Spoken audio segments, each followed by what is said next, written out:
तो हेलो बच्चों, good morning, good afternoon, good evening, जब भी आप ये लेक्चर देख रहे हैं।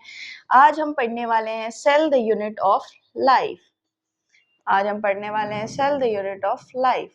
तो सेल होता क्या है बच्चों? सेल होता क्या है? सेल होता है, it is a structural and functional cell is a structural and functional unit of all living organism. Cell क्या होता है? Cell is a structural and functional unit of all living organism. ठीक है बच्चों? ठीक है, थोड़ा सा आगे बढ़ते हैं, इंट्रोडक्शन देते हैं हम सेल के बारे में, ओवरव्यू देखते हैं कि कॉन्सेप्ट्स का। सेल का इसमें हम इंट्रोडक्शन में हम सेल की डेफिनेशन पढ़ने वाले हैं। सेल की स्टडी को साइटोलॉजी बोलते हैं। Study of cell known as cytology. Cell theory के प्रिंसिपल्स देखने वाले हैं एंड हम हिस्टोरिकल डिस्कवरीज देखने वाले हैं सेल की। ओके ओके, हम आगे बढ़ते हैं। सेल थ्योरी का overview. Okay, living things, all living things are made up of cell and the product of cells. ये सबको पता है? नहीं पता है तो मैं बता देती हूँ कि cell is a structural and functional unit of all living organisms. Without a cell, all unit of all living organisms. ठीक है, विदाउट अ सेल आप कोई जीवन नहीं जी सकता है। बिना सेल के कोई जिंदगी ही नहीं है। हर एक एक छोटी छोटी जीव जंतु के अंदर सेल प्रेजेंट है। ठीक है, all living things are composed of cells. All living things are composed of cells entirely. All living things are composed entirely of cells. Cell क्या है? हमारी बेसिक यूनिट ऑफ लाइफ है। सेल क्या है? हमारी बेसिक यूनिट ऑफ लाइफ है। Cell theory में Rudolf Virchow ने एक बात बताई थी हमें, all cells arise from pre existing cells. उन्होंने एक लाइन दी थी जो कि जिसको बोलते हैं ओमनिस सेल्यूला ई सेल्यूला, जिसका मतलब था कि all cells arise from pre existing cells. सारे सेल्स पुराने सेल्स से ही बनते हैं, सारे नए सेल्स पुराने सेल्स से ही बनते हैं। ठीक है, अब हम थोड़ा हिस्टोरिक डिस्कवरीज देखने वाले हैं सेल की। सबसे पहले सेल किन्होंने देखा? सबसे पहले सेल हमारे रॉबर्ट हुक ने देखा इन 1665। और इन्होंने सेल कहाँ पे देखा? इन्होंने सेल देखा स्लाइस ऑफ कॉर्क पे। जो हमारे पेड़ की जो ट्रंक होती है, ट्रंक के स्लाइस पे इन्होंने क्या देखा है? सेल को देखा है। कौन से टाइप के सेल को देखा? इन्होंने डेड सेल देखा। इन्होंने मरा हुआ सेल देखा था पहली बार 1665 में। और एंटोनी वॉन लीवेनहुक ने पहला लाइव सेल देखा था। क्या देखा था? इन्होंने पहला लाइव सेल देखा था इन द ईयर 1674। ओके बच्चों, ये कुछ हिस्टोरिक डेटा है डिस्कवरीज के जो आपको याद होने चाहिए, बेसिक थिंग्स। ओके, तो अब हम बढ़ चुके हैं types of organisms and cells. अब सेल्स कितने प्रकार के होते हैं? सेल्स कैन बी यूनिसेल्यूलर और सेल्स कैन बी मल्टीसेल्यूलर। ठीक है, उनके लाइफ फॉर्म्स पे डिपेंड करता है। Unicellular organism, multicellular, unicellular organism, multicellular organism, prokaryotic cells and eukaryotic cells के बारे में हम लोग थोड़ा सा ब्रीफली देखने वाले हैं कि होते क्या हैं ये। ओके, अच्छा, यूनिसेल्यूलर के बारे में कुछ ज्यादा दिया नहीं है, बट मैं यहाँ पे बताना चाहूंगी यूनिसेल्यूलर ऑर्गेनिजम्स क्या होते हैं। ये वो ऑर्गेनिजम्स होते हैं जिनमें only one cell is present. Only one cell is present. सिर्फ और सिर्फ एक ही सेल इसमें प्रेजेंट होता है। ओके, मल्टीसेल्यूलर ऑर्गेनिजम्स क्या होते हैं? मल्टीसेल्यूलर ऑर्गेनिजम्स होते हैं जिनमें जिनमें कई सारे cells, many cells are present. ठीक है, इसके कुछ एग्जाम्पल्स हम देख लेते हैं। यूनिसेल्युलर में आप देखेंगे amoeba, amoeba is one of the example, and next is paramecium, amoeba and paramecium are unicellular. And multicellular में आप देख सकते हैं इसका एग्जाम्पल जैसे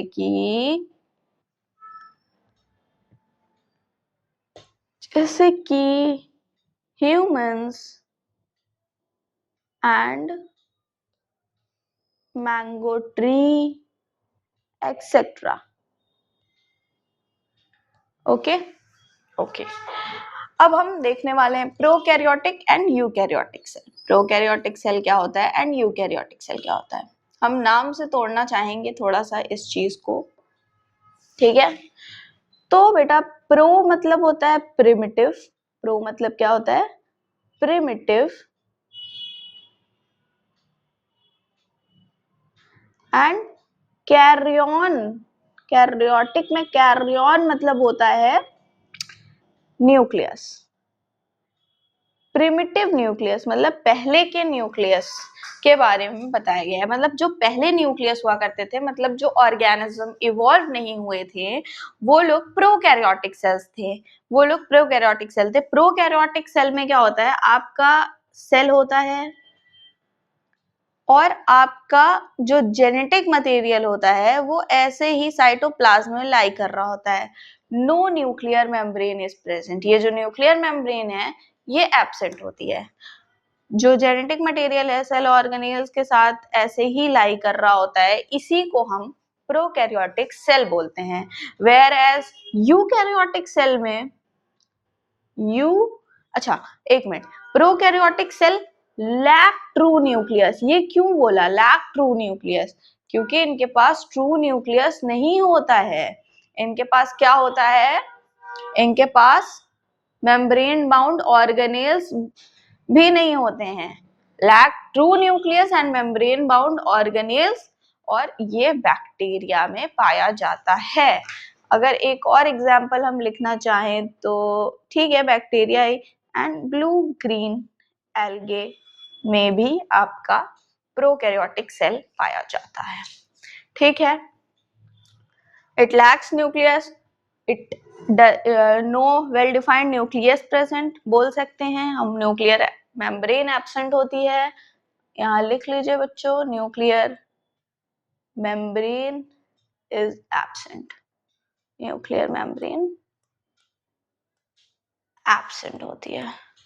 ओके ओके, यूकैरियोटिक सेल देखते हैं इसी तरीके से हम। यू मतलब कि ट्रू, यू मतलब कि ट्रू, एंड कैरियन मतलब कि न्यूक्लियस।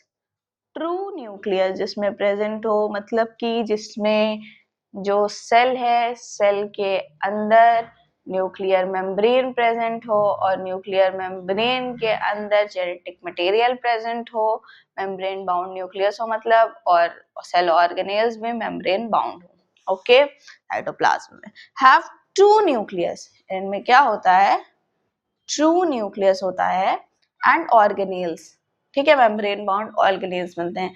इसका एग्जाम्पल क्या है, इसका एग्जाम्पल है आपका plants and animals. Okay okay, very good. अब आगे बढ़ते हैं थोड़ा सा, प्रोकैरियोटिक और यूकैरियोटिक समझ लिया आपने। प्रोकैरियोटिक मतलब प्रो मतलब प्रिमिटिव, कैरियन मतलब न्यूक्लियस, प्रिमिटिव न्यूक्लियस जिसमें प्रेजेंट होता है वो प्रोकैरियोटिक सेल होता है, उसमें न्यूक्लियर मेम्ब्रेन एब्सेंट होती है, एंड उसमें उसको कह सकते हैं कि वो वेल डिफाइंड न्यूक्लियस नहीं है। अगर न्यूक्लियर मेम्ब्रेन ही एब्सेंट है तो it is not well defined nucleus. And eukaryotic sales में क्या होता है, यू मतलब ट्रू, कैरियोटिक कैरियन मतलब न्यूक्लियस। ट्रू न्यूक्लियस जिसमें प्रेजेंट होता है उसको हम यूकैरियोटिक सेल्स बोलते हैं। अब ट्रू न्यूक्लियस मतलब क्या, मेम्ब्रेन बाउंड न्यूक्लियस होना चाहिए, न्यूक्लियर मेम्ब्रेन होना चाहिए, उसको हम वेल डिफाइंड न्यूक्लियस बोलते हैं जिसमें न्यूक्लियर मेम्ब्रेन प्रेजेंट होती है। अच्छा यहाँ पे लिख दूं कि nuclear membrane is present, okay, nuclear membrane present. ठीक है बच्चों, ओके। अब हम थोड़ा सा आगे बढ़ते हैं, थोड़ा सा हम सेल शेप्स के बारे में पढ़ेंगे एंड साइजेस के बारे में पढ़ेंगे। अच्छा, सेल की शेप एंड साइज बहुत वेरी करती है। सेल किसी भी प्रकार के हो सकते हैं, लंबे, चौड़े, गोले, मोटे, किसी भी तरीके से हो सकते हैं, ठीक है। इनकी कोई वो नहीं है कि हाँ सेल सिर्फ एक ही टाइप के होते हैं, एक ही शेप होता है उनका, एक ही साइज होता है, ऐसा कुछ नहीं होता, ओके, ठीक है। तो नर्व सेल्स अगर हम देखेंगे, अगर हमारी बॉडी में नर्व सेल्स देखेंगे तो वो बहुत लॉन्ग होती है। क्या होती है? सेल्स बहुत लॉन्ग होती हैं एंड ब्रांच्ड होती हैं। जैसे आप लोग नर्वस सिस्टम अगर कभी पढ़े होंगे तो उसमें नर्व सेल को ऑब्जर्व किया होगा। नर्व सेल, ये साइटोन बॉडी रही,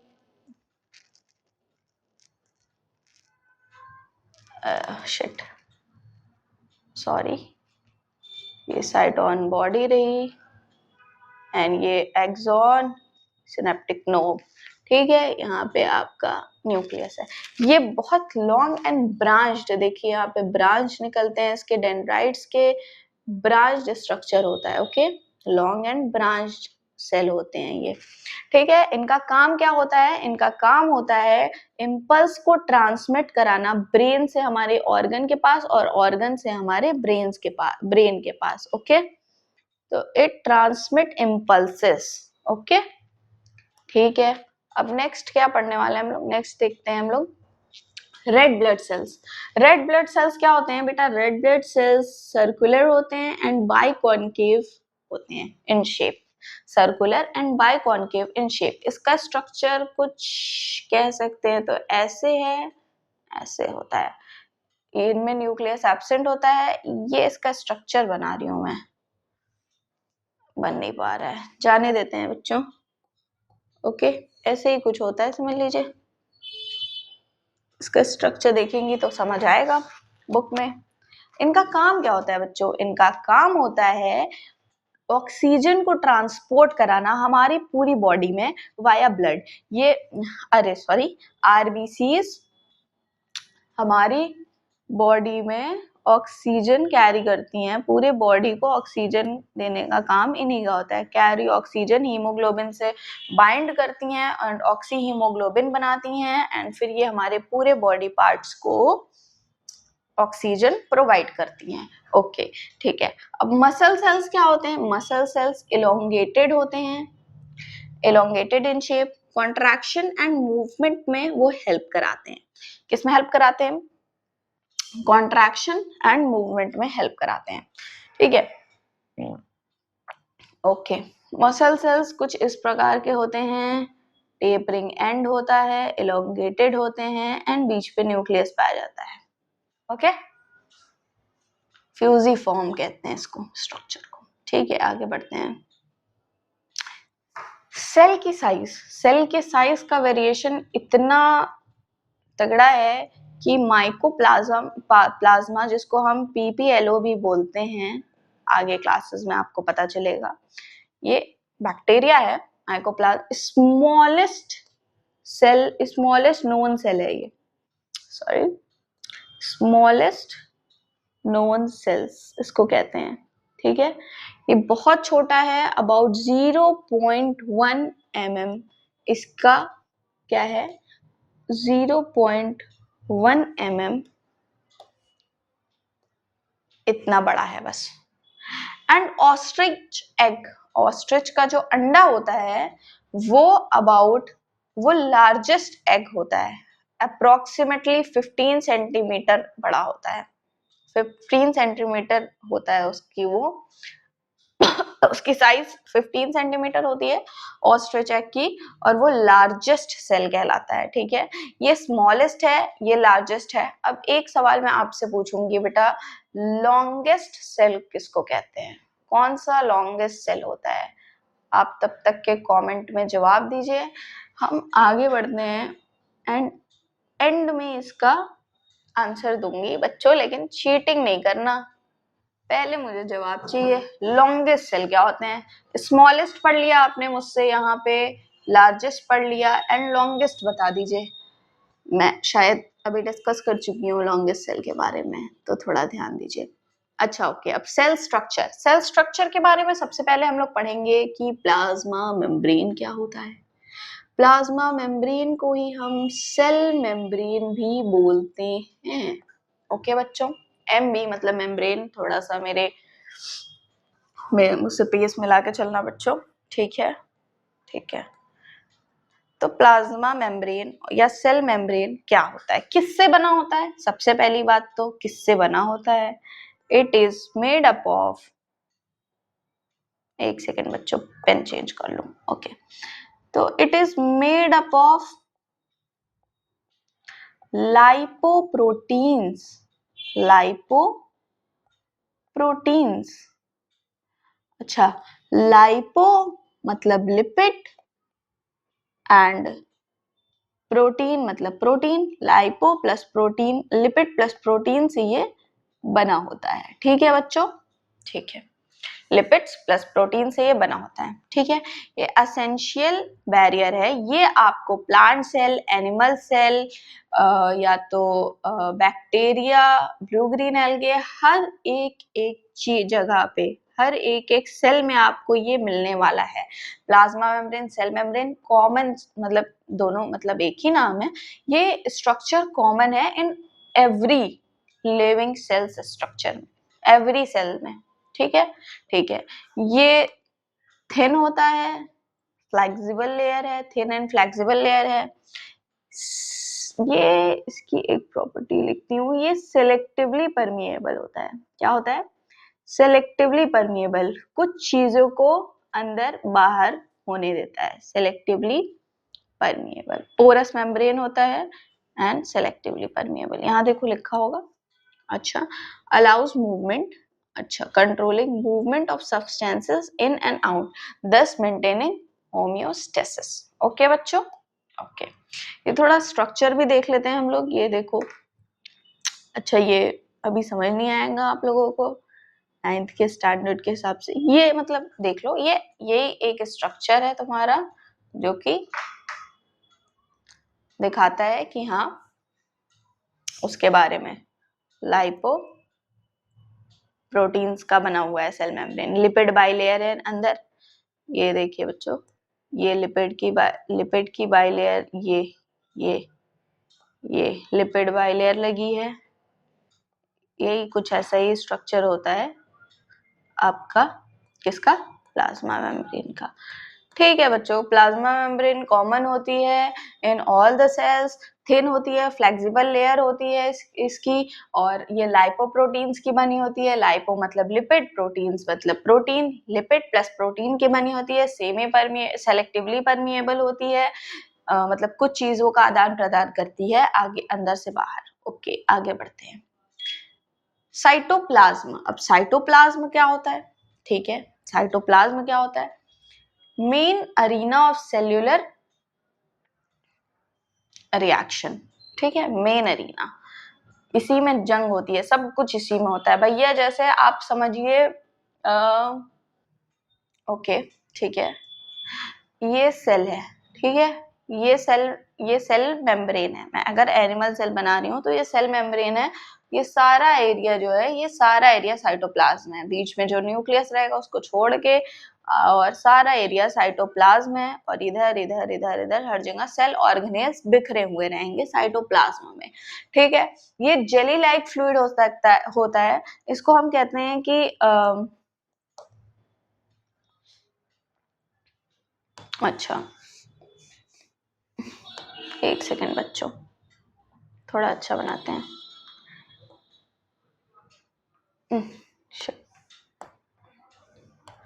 ठीक है बच्चों, ये देखिए, ये मान लीजिए आपका सेल मेम्ब्रेन है, गोलू सा, ये आपका न्यूक्लियस है, और ये जितना एरिया बच रहा है न्यूक्लियर मेम्ब्रेन और सेल मेम्ब्रेन के बीच का, ये सारा साइटोप्लाज्म है।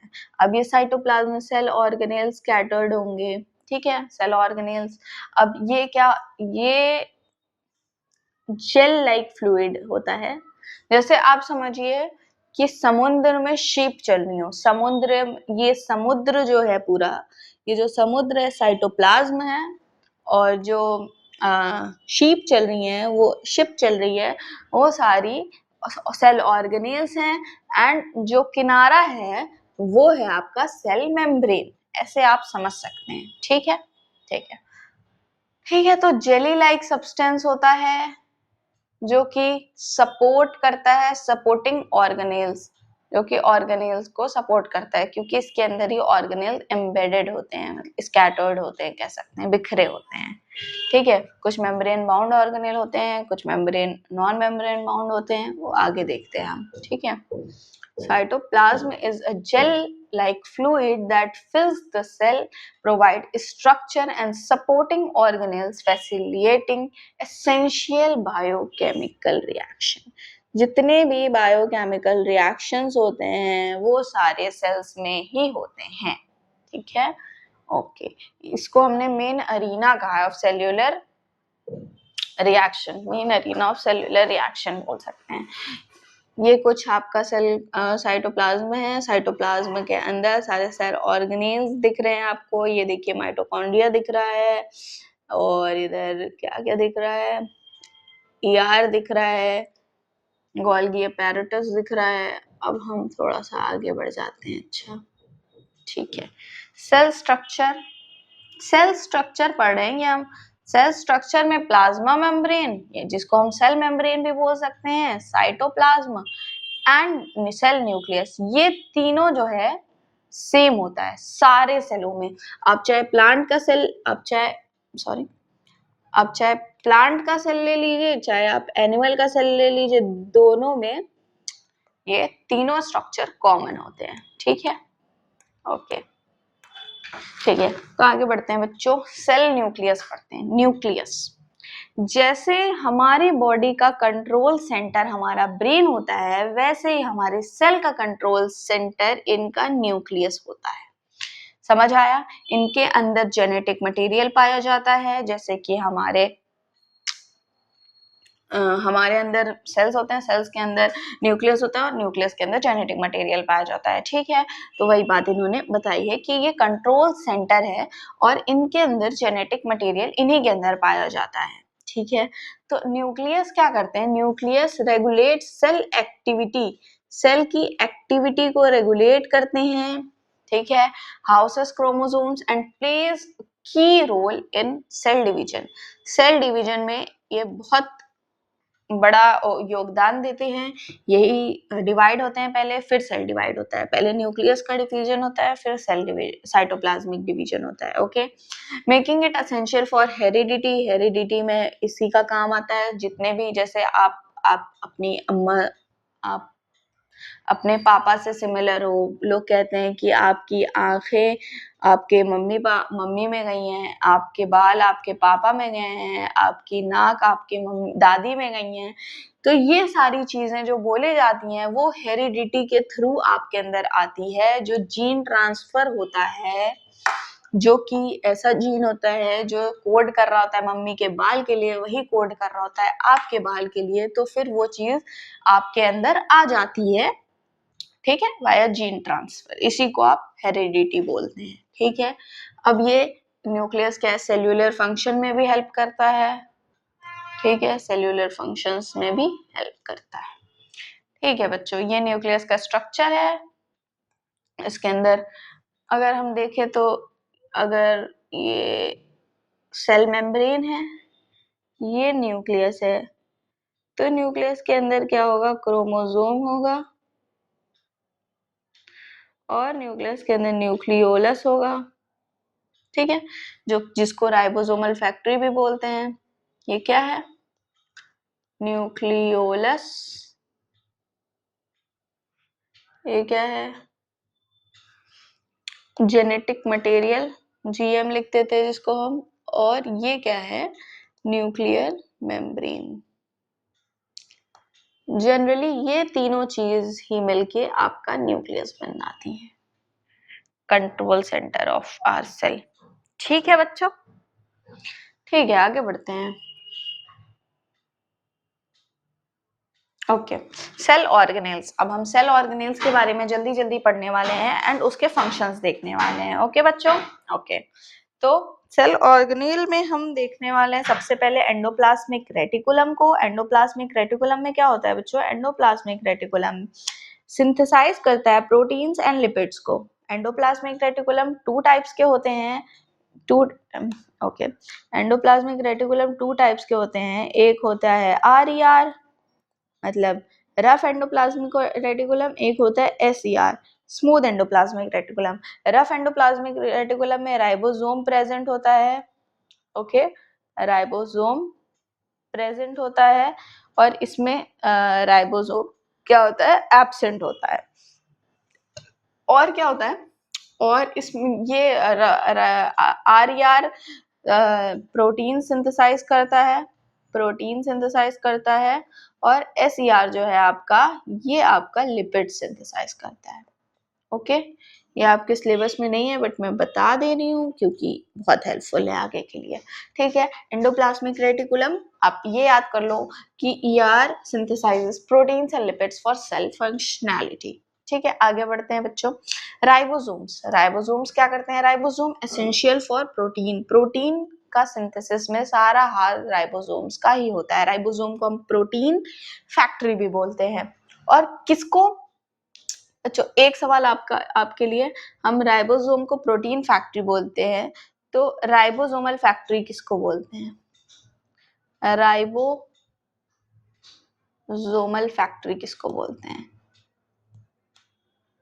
7 करोड़ का सवाल है आपके लिए, इसका जवाब चाहिए मुझे। राइबोसोमल फैक्ट्री किसको बोलते हैं?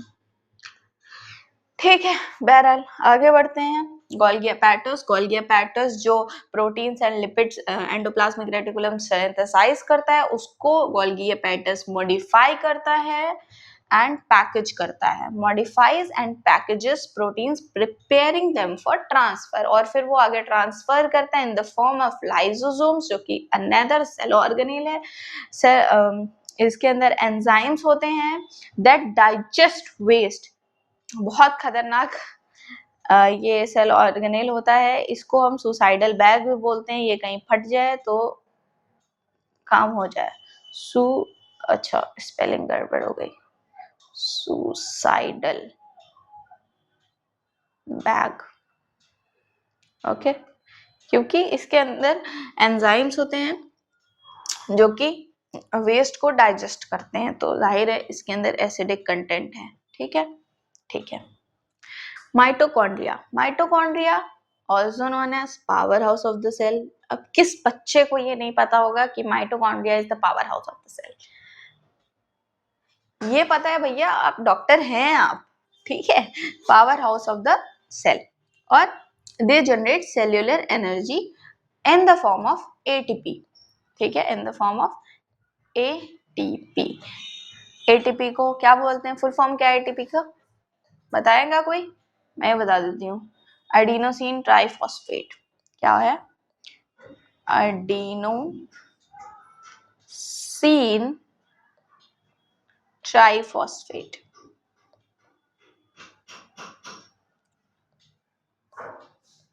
ओके बच्चों, ओके। अब प्लास्टिड्स, प्लास्टिड्स क्या होते हैं? Plastids only found in plants. ये एनिमल में एब्सेंट होता है। ये सेल ऑर्गेनेल सिर्फ और सिर्फ प्लांट में पाया जाता है। इसका स्टोरेज का काम होता है एंड फोटोसिंथेसिस कराता है। इसका क्या क्या काम होता है? स्टोरेज का काम होता है एंड फोटोसिंथेसिस कराता है। इसके 3 टाइप्स होते हैं, amyloplast, leucoplast and amyloplast, aleuroplast. Oh sorry, leucoplast मैं कहाँ चली गई?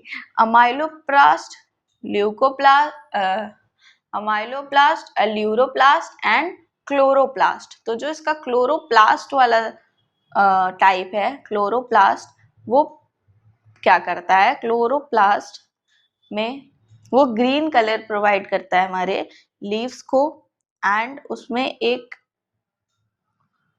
टाइप होता है क्लोरोफिल प्रेजेंट होता है उसमें। क्लोरोप्लास्ट में क्लोरोफिल प्रेजेंट होता है, क्लोरोफिल प्रेजेंट होता है जो लाइट को ट्रैप करता है एंड फोटोसिंथेसिस कराता है। ओके, और ग्रीन कलर प्रोवाइड करता है और स्टोरेज का भी काम करता है। ठीक है, ठीक है, आगे बढ़ते हैं बच्चों।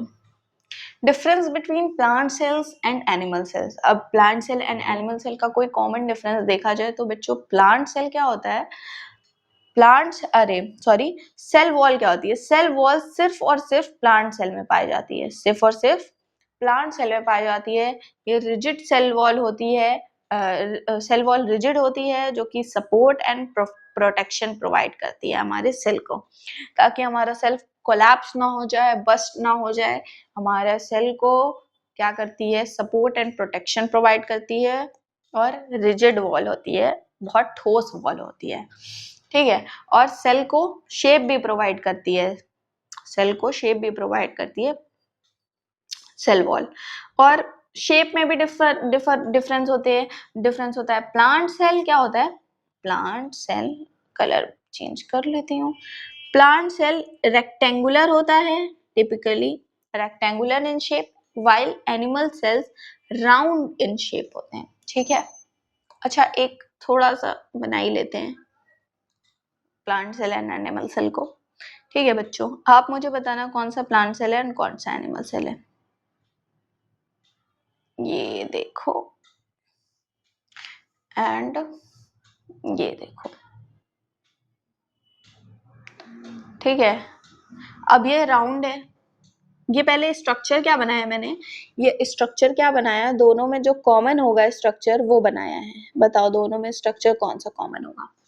जाहिर है साइटोप्लाज्म, अरे I am so sorry, cytoplasm तो कॉमन होगा, बट अभी तो मैंने ये आउटर जो मेम्ब्रेन बनाई है, ये कौन सी मेम्ब्रेन है बच्चों, ये मेम्ब्रेन है सेल मेम्ब्रेन है। ये कौन सी मेम्ब्रेन है, सेल मेम्ब्रेन है। इसके अंदर क्या है, इसके अंदर दोनों में कॉमन है, वो भी ये दोनों में कॉमन है, ठीक है।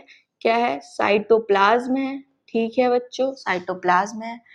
अब बच्चों इसके अंदर क्या है, ये एंड ये तीन स्ट्रक्चर तो कॉमन ही था, ठीक है, तीन स्ट्रक्चर तो दोनों में कॉमन था, ठीक है। ये क्या है बच्चों, ये है बच्चों तुम्हारा न्यूक्लियस। क्या है,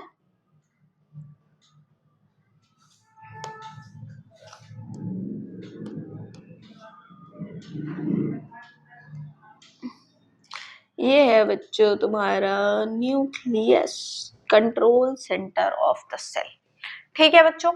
cell membrane, cytoplasm and nucleus तीनों में कॉमन है, कॉमन, अरे सॉरी दोनों में कॉमन है, कॉमन।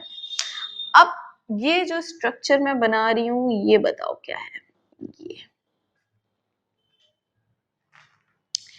सेल मेम्ब्रेन के ऊपर बता रही हूँ, जाहिर है क्या होगा, ये स्ट्रक्चर है आपका सेल वॉल का, जो कि एनिमल सेल में एब्सेंट होता है, ठीक है, एनिमल सेल में एब्सेंट होता है, ठीक है।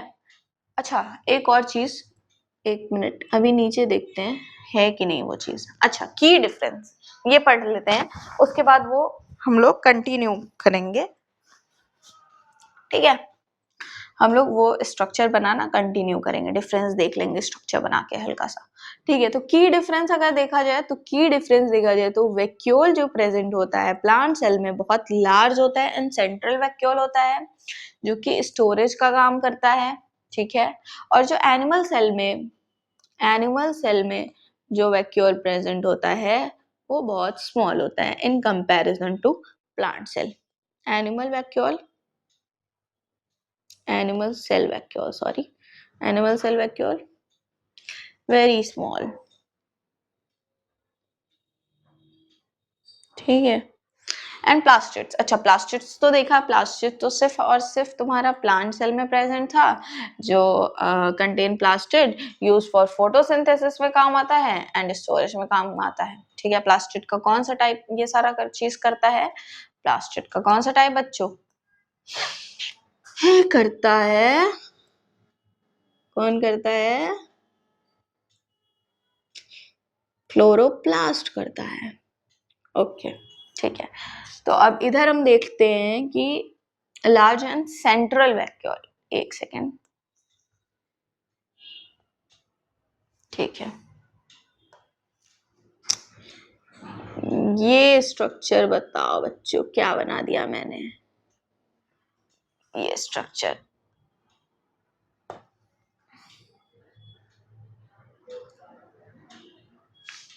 ये न्यूक्लियस, न्यूक्लियस साइड में आ गया। एंड आपका जो ये स्ट्रक्चर बना है जो लार्ज एंड सेंट्रल में है, सेंटर में है, इसको हम वैक्यूल बोलते हैं। लार्ज एंड सेंट्रल वैक्यूल जो कि स्टोरेज का काम करता है। ठीक है बच्चों, जो कि स्टोरेज का काम करता है। ठीक है, और वेयरएस इसमें जो है कि आपका इसमें एनिमल सेल में बहुत छोटू सा होता है वैक्यूल, बहुत छोटू सा वैक्यूल पाया जाता है। इन कंपैरिजन देख लीजिए, कंपैरिजन देख लीजिए, सेल यहाँ पे वैक्यूल कितना बड़ा है और यहाँ का वैक्यूल कितना छोटा है। ठीक है बच्चों, ठीक है। अब क्या देखने वाले हैं? प्लास्टिड्स। अच्छा, प्लास्टिड्स, इसमें प्लास्टिड्स प्रेजेंट होते हैं और इसमें प्लास्टिड्स एब्सेंट होते हैं। बाकी सारे ऑर्गेनेल लगभग सारे सेम है, सेंट्रियोल को छोड़ के बाकी सारे सेम ही रहते हैं। तो जितना हमने पढ़ा है उतना हमने स्ट्रक्चर बना के देख लिया कि अच्छा हाँ ये कंपैरिजन में ये तीन स्ट्रक्चर तो सेम है, सेल मेम्ब्रेन एंड अच्छा cell membrane, cytoplasm and nucleus, ये तीनों तो सेम है दोनों में। बस यहाँ पे क्या डिफरेंस है? यहाँ पे डिफरेंस आया है आपका सेल वॉल का। यहाँ पे सेल वॉल भी प्रेजेंट है आपका प्लांट सेल में। प्लांट सेल में लार्ज वैक्यूल है और इसमें स्मॉल वैक्यूल्स हैं। इसमें प्लास्टिड्स प्रेजेंट है, उसमें प्लास्टिड्स एब्सेंट हैं। प्लास्टिड्स प्रेजेंट है आपके, ठीक है, प्लास्टिड्स प्रेजेंट है, प्लास्टिड्स एब्सेंट है। ओके ओके, ये आपका जनरल डिफरेंस दिख गया animal cell as well as plant cell का। ठीक है, animal cell as well as plant cell का। ठीक है बच्चों, अब थोड़ा सा आगे बढ़ते हैं और इस चैप्टर को समाप्ति की ओर ले जाते हैं।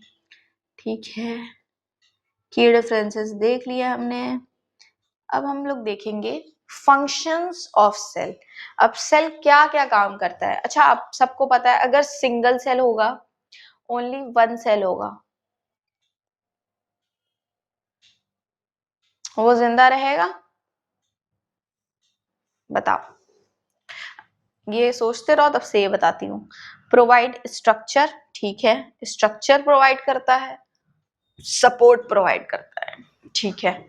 Enables growth via cell division, cell division के थ्रू हमारी ग्रोथ कराता है, एनर्जी प्रोड्यूस करता है, मेटाबॉलिज्म में हेल्प करता है, मेटाबॉलिज्म करता है sorry, facilitates reproduction and heredity, जो कि मैंने बताया जीन ट्रांसफर वाली बात। ठीक है बच्चों, अब बताइए, एक cell is only one cell is independent of independent sorry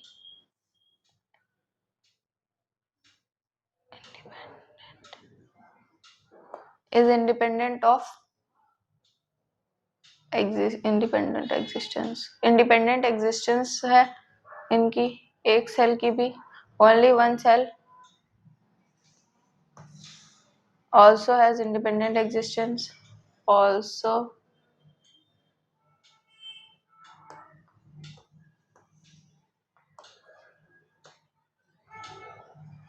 independent existence, एक सेल की भी इंडिपेंडेंट एग्जिस्टेंस होती है। जैसे कि हम लोग यूनिसेल्युलर ऑर्गेनिज्म को पढ़ के आए हैं, जिसमें बैक्टीरिया, पैरामीशियम एंड आप अमीबा पढ़े हैं, ठीक है। सीडोपोडिया करके खाना खा लेता है, सीडोपोडिया करके एक्सक्रीशन कर लेता है। सारे अपने फंक्शंस जो हम लोग करते हैं, इतने सारे सेल को मिला के वो अकेला सेल कर लेता है, तो उसकी इंडिपेंडेंट एग्जिस्टेंस होती है। ठीक है बच्चों, उसकी इंडिपेंडेंट एग्जिस्टेंस होती है। और बच्चों, जैसे मैं थोड़ा सा सेल को और समझाना चाहती हूँ कि बच्चों देखिए, जैसे कि हम लोग होते हैं, हमारा घर होता है, तो एक बिल्डिंग का ब्लॉक, एक ब्लॉक लगता है ब्रिक का, फिर हमारा कहीं जाके सेल घर बनता है, सॉरी, ठीक है, एक ब्लॉक से हमारा घर बनता है, ठीक है। वैसे ही जो ह्यूमंस हैं, एक एक सेल से मिलके हम पूरा ह्यूमन तैयार हो गए हैं, पूरे ह्यूमन तैयार हो गए हैं। ठीक है बच्चों, ठीक है। हम सेल को बिल्डिंग ब्लॉक भी बोलते हैं। क्या बोलते हैं? सेल क्या है? बिल्डिंग ब्लॉक है, building block of an organism is a building block, building block of an organism. एक ऑर्गेनिज्म का बिल्डिंग ब्लॉक है cell. Without a cell there is no life. समझे बच्चों? Without a cell there is no life. Without a cell, अगर एक cell नहीं है आपके बॉडी में तो आप लिविंग नहीं कहला सकते। Without a cell there is no life बच्चों, नो लाइफ। ठीक है, बिना सेल के कोई जीवन ही नहीं है। अगर सेल है, अगर सेल है तो जीवन है। ठीक है, तो without a cell there is no life. If cell is present, cell से छोटा कोई भी यूनिट प्रेजेंट है तो वो चीज वो लिविंग नहीं है। ठीक है, बिल्डिंग ब्लॉक है सेल। क्या है? बिल्डिंग ब्लॉक है एक ऑर्गेनिज्म का। जैसे इमारतें बनी होती हैं एक एक ईंट को मिला के, वैसे ही हमारी बॉडी बनी है एक एक सेल को मिला के। ठीक है बच्चों, ग्रुप मतलब एक सेल आता है फिर ग्रुप आ जाते हैं सेल के, तो group of cell called tissues, group of tissues called organ and, अच्छा एक सेकेंड, ग्रुप ऑफ सेल ये एक जनरल चीज है। Group of cell called tissue और group of tissue called organ और group of organ called organ system and group of organ system called organism.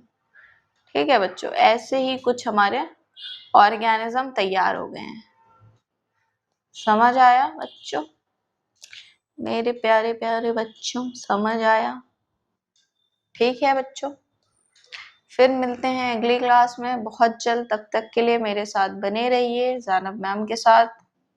Okay, last slide आ गई जो कि आप सबकी फेवरेट स्लाइड है। थैंक यू बच्चों। आँख कैसी बन गई इसकी? Okay, bye.